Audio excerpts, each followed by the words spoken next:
mengutip sejumlah sirah istighfar kepada Allah. Yang paling utama itu adalah ucapan daripada kalimat Sayyidul Istighfar. Dikatakan dari Syaddad bin Aus radhiyallahu an dari Nabi sallallahu alaihi wasallam, beliau berkata, Sayyidul Istighfar. Sayyid itu artinya penghulu, pemimpin. Kepala istighfar itu adalah membaca Allahumma anta rabbi la ilaha illa anta khalaqtani wa ana abduka wa ana ala ahdika wa wa'dika mastata'tu a'udzu bika min syarri ma sana'tu abu'u laka bi ni'matika 'alayya wa abu'u bi dhanbi faghfir li fa innahu la yaghfiru dzunuba illa anta. Apa khasiat dari istighfar ini? Dikatakan fa in qalaha ba'dama yumsi famata min lailati dakhala al-jannah.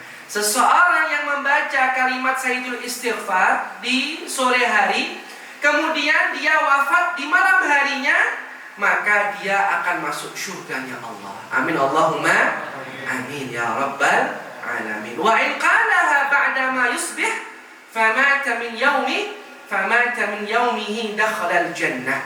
Maka seseorang sebaliknya yang membaca istighfar ini di pagi hari, kemudian di siang harinya, di sore harinya dia wafat, maka dia wafat dalam keadaan dijamin untuk masuk surganya Allah Subhanahu wa taala. Ini hadis diriwayatkan oleh Imam Bukhari. Nah, para jamaah rahimakumullah, maka jangan kita berhitung di dalam istighfar. Ya, karena kita pun juga nggak pernah berhitung dalam maksiat. Pernah nggak kita berhitung dalam maksiat? Hari ini maksiat saya 1, astagfirullah, maksiat 2, maksiat 3. Tapi kalau istighfar, mampir bilang 10 ya, cukup ya nih. Padahal kita nggak pernah berhitung di dalam dosa dan maksiat. Maitu tonggo, maitu temen, ngerasani si fulan, mulutnya begini, mulutnya begitu, berucap ini, berucap itu, melakukan dosa-dosa itu, kita nggak pernah berhitung nih. Dosa ini 1 kali, dosa ini. Ya kita cetaki apa? Cetaki gitu. Sholawat astagfirullah, cetek, astagfirullah, oh 100 sih, lagi wis piro gitu.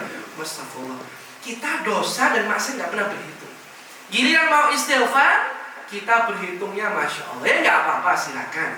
Kita istighfar nggak apa-apa. Toh juga Nabi juga beristighfar kepada Allah setiap hari berapa? 70 sampai 100 kali. Antara 70 hingga 100 kali. Nabi Muhammad sallallahu alaihi wasallam yang nggak ada dosanya, nggak ada maksiatnya, istighfar kepada Allah saben hari antara 10 sampai 100 kali.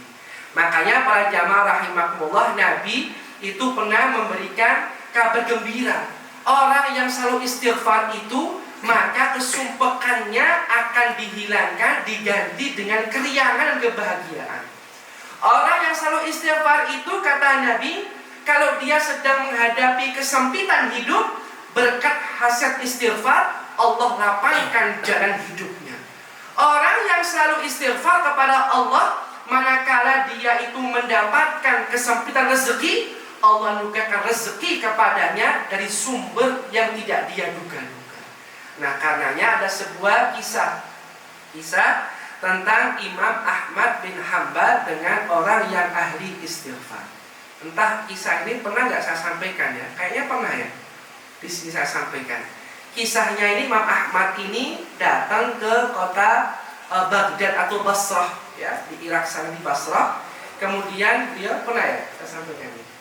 Belum mungkin ya. Tapi walaupun juga pernah, mungkin ini sebagai motivasi juga buat kita dan pengingat. Beliau datang ini ke Basrah kemalaman. Mau nginap di masjidnya dilarang oleh marbotnya. Karena ini bukan hotel. Ya kalau mau nginap pesen di Traveloka. Ya kalau dulu belum ada, tapi cari penginapan yang lain. Tidak boleh nginap di masjid. Untungnya Imam Ahmad ini orangnya Masya Allah. Kalau yang di Makassar, karena dilarang nginep di masjid, bakar mimbarnya masjid di Makassar. Iya, pernah ya, ada ya berita ya. Mungkin kira-kira 4 bulan yang lalu atau 5 bulan yang lalu kan ada seorang pemuda di Makassar sana itu mau nginep nggak boleh, kemudian dia sakit hati terus bakar tempat pengimaman masjid tersebut. Nah, Imam Ahmad pulang, akhirnya balik arah, beliau kemudian tidak jadi menginap di masjid. Ternyata ada orang yang baik hati, orang yang budiman, dia seorang pembuat roti. Ya. Lalu apa yang dia lakukan? Dia menawari, dan dia nggak tahu kalau yang ditawari ini seorang ulama, Ahmad bin Hanbal rahimahullah. Akhirnya, Pak, sudah sampainya nginep di rumah saya saja. Monggo, silakan. Diajak ke rumahnya si tukang pembuat roti. Nah, para jamaah, Imam Ahmad ini mengamati si pembuat roti ini tidak pernah lepas dari istighfar kepada Allah.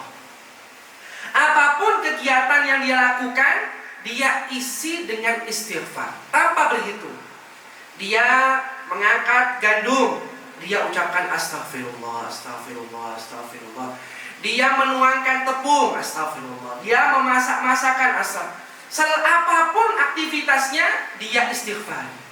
Lalu suatu saat Imam Ahmad ini bertanya kepada si tukang roti ini, Bapak ini saya lihat selalu istighfar kepada Allah. Apapun yang dilakukan istighfar kepada Allah. Apa faedah, apa manfaat, apa khasiat yang jenengan rasakan dan dapatkan selama mengamalkan istighfar dalam seluruh agenda kehidupan Anda ini? Dia mengatakan, alhamdulillah, saya punya hajat, tidak ada satupun hajat yang saya miliki kecuali Allah kabulkan. Apa saja? Allah, saya punya hajat ini, Allah mudahkan. Saya punya hajat itu, Allah mudahkan. Alhamdulillah, berkat istighfar. Tapi ada satu hajat saya yang belum terkabul. Tanya, apa Anda punya hajat yang belum terkabul itu? Saya ingin ketemu dengan yang namanya Imam Ahmad. Masa lebih baik ya? Ini sama cerita nih ya. Nah, saya ingin ketemu dengan Imam Ahmad bin Hanbal. Masya Allah.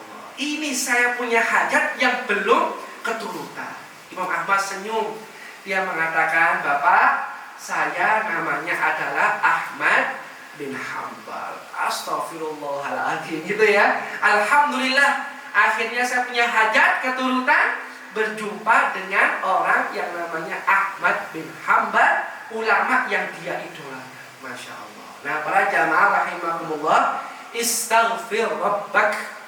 Kita banyak mohon ampun kepada Allah Subhanahu wa ta'ala, termasuk mengucap kalimat sayyidul istighfar. Ya, ada juga istighfar yang lain ya, selain ini misalnya saya yang panjenengan baca di sini, yaitu misalnya astaghfirullah rabbal baraya, astaghfirullah minal khataya. Ada juga yang menyenandungkan dengan nada astaghfirullah rabbal baraya, astaghfirullah minal khataya, astaghfirullah rabbal baraya, astaghfirullah minal khataya.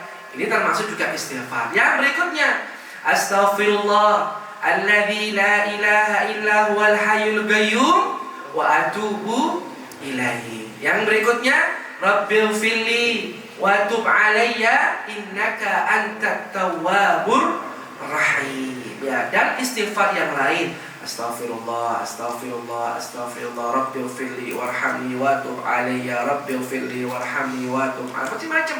Yang penting kita lepas sambut tahun yang baru ataupun lepas sambut waktu-waktu yang lain dengan senantiasa mohon ampun kepada Allah. Apa keutamaan istighfar? Mohon ampun kepada Allah. Para jamaah rahimakumullah, sebelum saya sampaikan di sini ada kisah yang lain.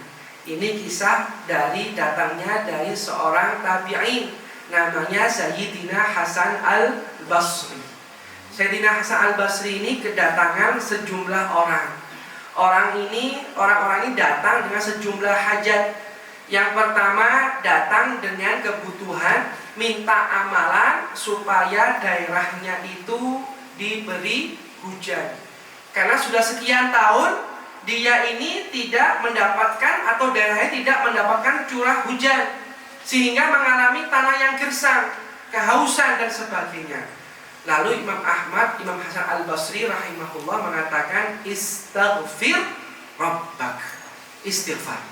Intinya istighfar. Orang pertama ini kemudian keluar. Masuk orang kedua.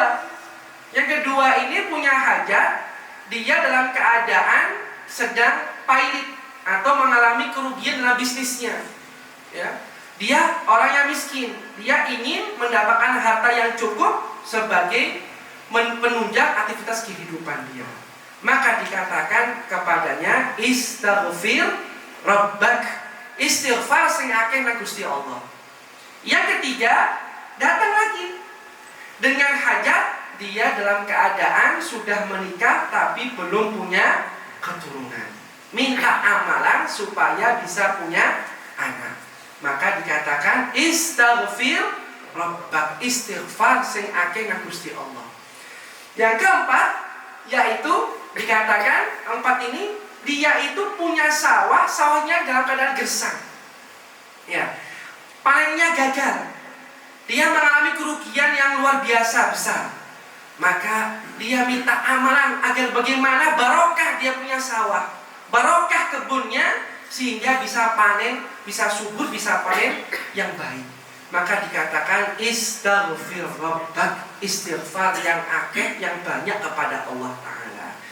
Lalu yang kelima adalah ini dalam keadaan sumber mata airnya, sungai-sungai dalam keadaan kering kerontang akibat masa paceklik yang panjang, musim kemarau yang berkepanjangan.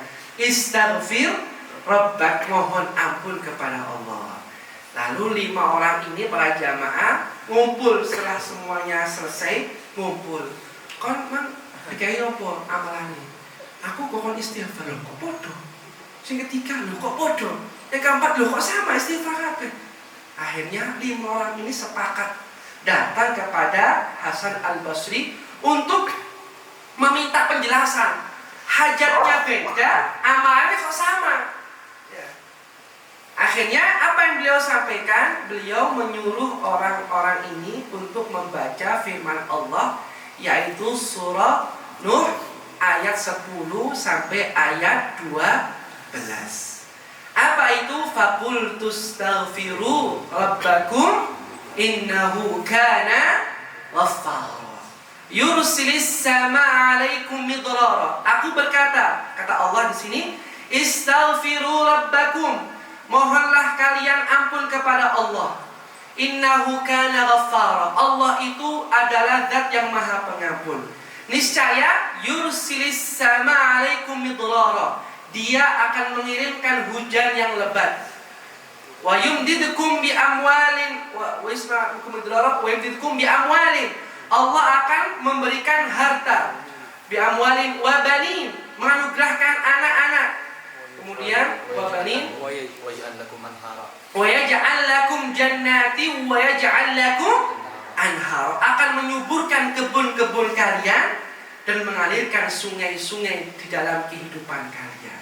Maka ini termasuk daripada rangkuman dari segala hajatnya orang tersebut, itu sudah dijawab oleh Allah.